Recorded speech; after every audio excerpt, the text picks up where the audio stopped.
Assalamualaikum warahmatullahi wabarakatuh. Hari ini saya akan membahas materi pertemuan kelima mata pelajaran Teknologi Informasi dan Komunikasi kelas 9, yaitu Jaringan Komputer. Apa itu jaringan komputer? Peranan komputer dalam kehidupan sehari-hari semakin penting. Berbagai kegiatan bisnis di berbagai bidang industri dilakukan dengan bantuan komputer. Oleh karena kebutuhan pengolahan data-data dan informasi dalam sebuah organisasi bisnis, kadang-kadang dibutuhkan lebih dari satu komputer yang digunakan oleh banyak orang yang bekerja dalam satu tim.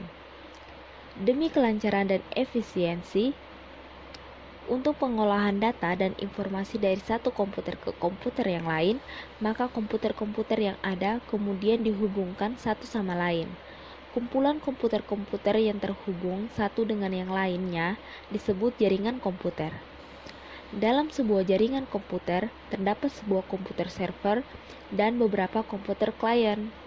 Sesuai dengan namanya, komputer server berfungsi untuk melayani pengiriman dan penerimaan data dari komponen-komponen yang ada di dalam jaringan.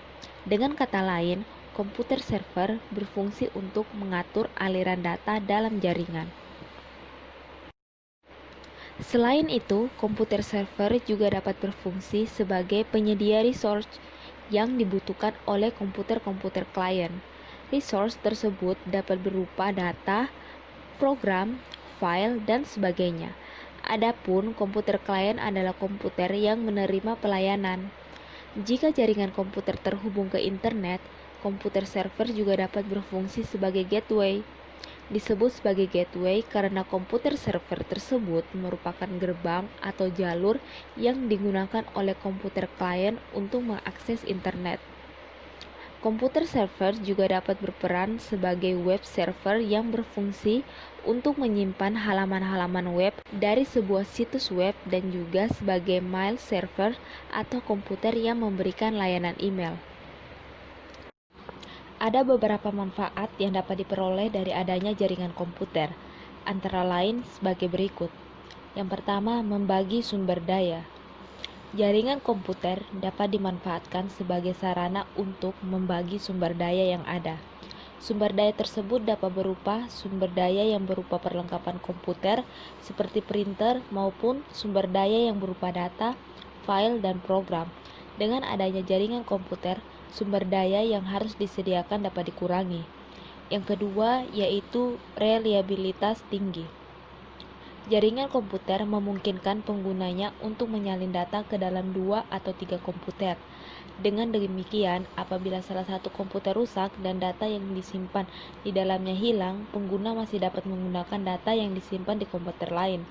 Hal ini akan menguntungkan karena pengguna tidak terganggu meskipun ada komputer yang rusak dan data yang hilang. Yang ketiga yaitu menghemat uang. Dengan menggunakan jaringan, perusahaan dapat menghemat peralatan yang harus digunakan, misalnya printer. Dengan adanya jaringan komputer, satu printer dapat digunakan oleh beberapa orang sehingga perusahaan tidak perlu membeli printer untuk setiap karyawan.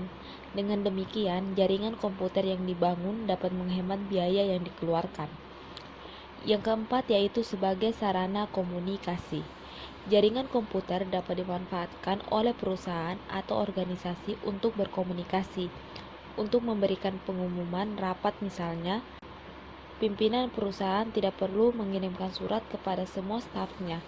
Cukup dengan mengirimkan undangan melalui jaringan komputer yang ada. Berikutnya yaitu berbagai jenis jaringan. Dilihat dari fisik, jaringan komputer dapat dibedakan menjadi dua, yaitu jaringan kabel dan jaringan nirkabel atau wireless network. Jaringan kabel adalah jaringan komputer yang secara fisik dihubungkan dengan kabel-kabel jaringan. Adapun jaringan nirkabel adalah jaringan komputer yang dihubungkan dengan menggunakan gelombang radio. Jika dibandingkan dengan jaringan kabel, jaringan nirkabel memiliki kelebihan karena kemampuannya untuk bergerak. Seiring dengan semakin tingginya mobilitas manusia, jaringan nirkabel merupakan solusi yang tepat sebagai sarana komunikasi. Dengan jaringan nirkabel, akses informasi dapat dilakukan dari mana saja tanpa harus diam pada tempat tertentu. Selain itu, jaringan nirkabel mempunyai kemampuan mentransmisikan data dengan lebih cepat dan kemudahan dalam instalasi karena tidak perlu menarik kabel. Oleh karena kemudahan instalasi ini, jaringan nirkabel sering digunakan di sekolah, kampus, bandara, hotel, dan restoran atau kafe. Di balik kelebihan yang dimiliki, jaringan nirkabel juga memiliki kelemahan, yaitu data yang dikirimkan melalui jaringan tersebut rawan terhadap penyadapan. Jaringan nirkabel sebenarnya dilengkapi dengan sistem keamanan enkripsi WebKey atau Word Equivalent Privacy. Namun sistem enkripsi web ini sangat mudah dipecahkan sehingga data yang sudah dienkripsi dapat dibaca lagi oleh penyadap. Oleh karena itu, jika mengakses internet melalui jaringan nirkabel, kamu harus berhati-hati karena data penting seperti user ID dan password dapat disadap oleh orang lain. Dilihat dari luas area yang dicakup oleh jaringan komputer dapat dibedakan menjadi beberapa jenis. Sebagai berikut, yang pertama, Local Area Network atau LAN, yang kedua Metropolitan Area Network atau MAN, yang ketiga Wide Area Network atau WAN, yang keempat Internet, dan yang kelima Intranet. Nah, kita akan bahas satu persatu. Yang pertama yaitu Local Area Network atau LAN. LAN adalah jaringan yang terdapat dalam sebuah gedung atau perkantoran. Umumnya dimiliki oleh satu perusahaan atau organisasi tertentu. LAN digunakan untuk menghubungkan komputer-komputer yang terdapat di dalam gedung atau kantor. Komputer-komputer itu dihubungkan untuk membagi sumber daya yang ada, misalnya printer, agar dapat digunakan bersama-sama. Selain itu, LAN juga memungkinkan komputer-komputer dapat saling berkomunikasi dan saling bertukar data dan informasi. Komputer yang terhubung dalam satu LAN kebanyakan hanya berjarak beberapa puluh meter. Umumnya, LAN digunakan untuk menghubungkan komputer-komputer yang terdapat dalam satu lokasi saja.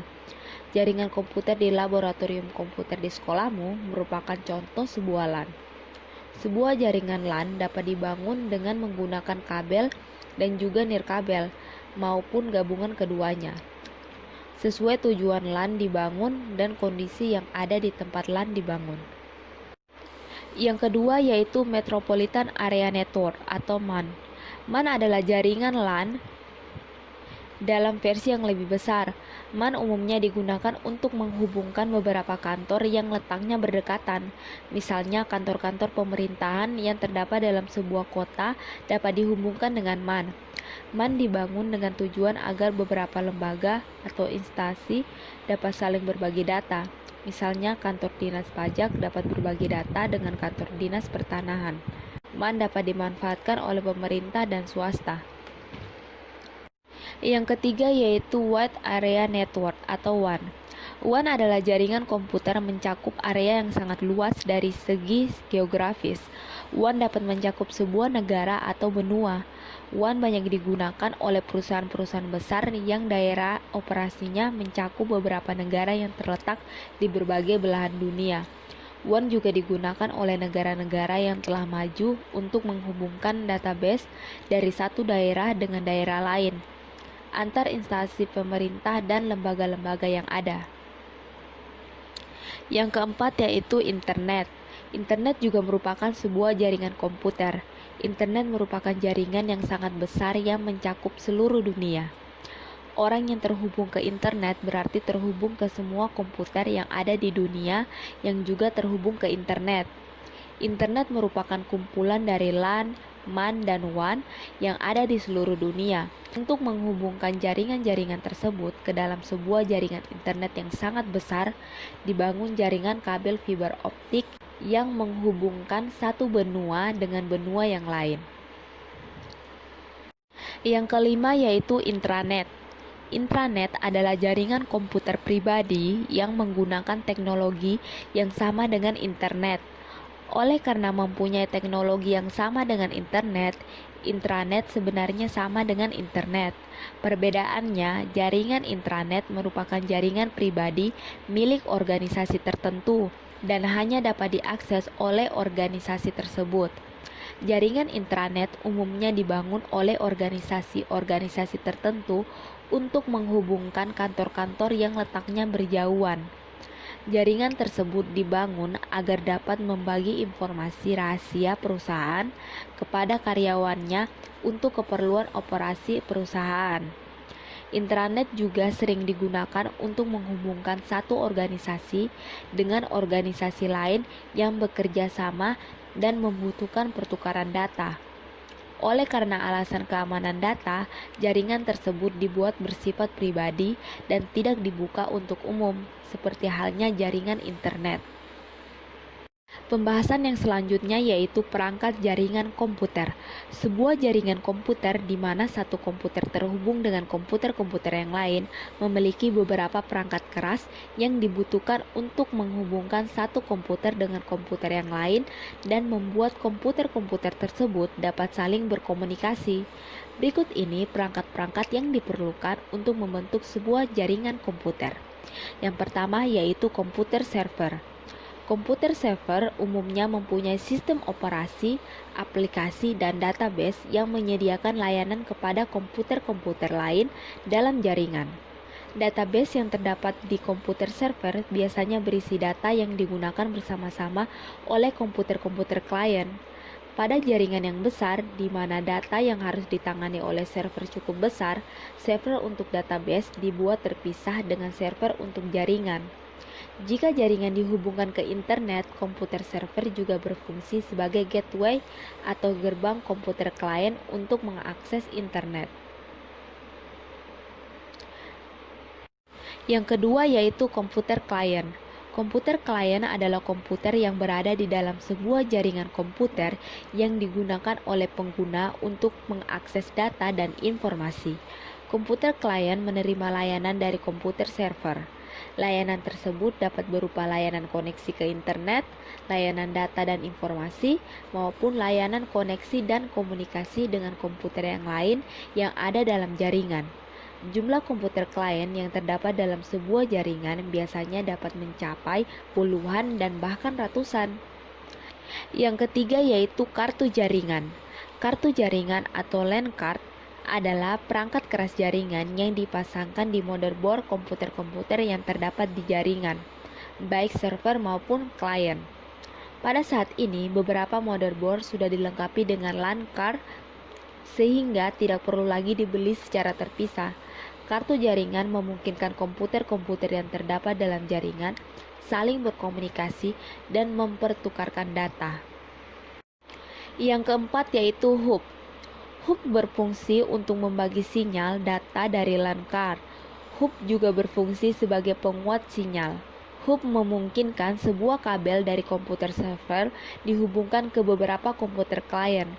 Hub juga memungkinkan jarak komputer yang dihubungkan oleh kabel jaringan menjadi lebih jauh.